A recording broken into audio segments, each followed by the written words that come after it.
எப்பொழுதுமே பேசணும்னு அவசியம் கிடையாது. அது ஒன்று தெரிஞ்சுக்கணும்.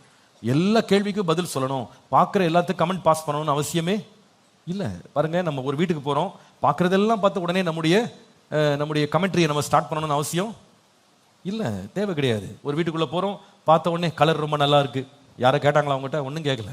சிலதெல்லாம் பார்த்துட்டு ஸ்மைல் பண்ணிட்டு போயிட்டே இருக்கலாம், சிலது பார்த்துட்டு அமைதியாக அப்சர்வ் பண்ணிட்டு ஒரு தலையை நாட் பண்ணிட்டு போயிட்டே இருக்கலாம், பிரச்சனையே இல்லை. தேவனை விட்டு கூட நம்மை பிரித்து விடக்கூடிய தன்மை எதற்குண்டுனா இந்த மாறுபாடான பேச்சு. வேதம் சொல்லுது, உங்களுடைய அக்கிரமங்களே உங்களுக்கும் தேவனுக்கும் நடுவாக பிரிவினையை உண்டாக்குகிறது. என்ன மாதிரி அக்கிரமங்கள் கேட்டா, உங்களுடைய நாவு நியாய கேடுகளை வசனிக்கிறது. அதனாலதான் சங்கீதக்காரன் 141 சங்கீதம் 3 வசனத்துல, கர்த்தாவே என் வாய்க்கு காவல் வையும், என் உதடுகளின் வாசலை காத்து கொள்ளும். ஞானம் இல்லாம பேசுறது தேவனுக்கு நமக்குள்ள உறவை கூட என்ன பண்ணிரும்?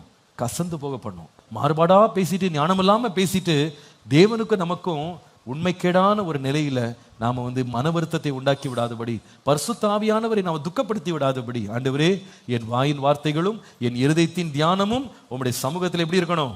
பிரியமாயிருப்பதாக. ஆண்டவரே உம்மால் ஏற்றுக்கொள்ளப்படத்தக்கதாக என்னோட வாயின் வார்த்தைகள் இருக்கணும் ஆண்டவரே என்று சொல்லி நாம கேட்கணும்.